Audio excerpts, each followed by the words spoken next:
Сәлем достар, менің каналыма қош келдіңіздер. Бүгін сіздермен 10 минутта дайын болатын үй жағдайында чипсы дайындайтын боламыз. Ол үшін бізге лаваш керек болады. Лавашымызды осылай ұзын қылып, содан кейін 3 бұрыш қылып турап алдым.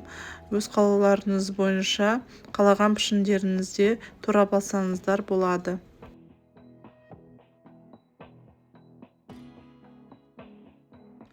Барлық лаваштарымызды турап осылай ыдысқа салып аламыз. Ал енді келесі кезекте біз соусымызды дайындауға кірісеміз. Сұйық май, қызыл бұрыш, копченый паприка, тұз, сухой чеснок барлығын жақсылап араластырып лавашымызға қосамыз. Барлық лавашымызға жететіндей жақсылап араластырып аламыз.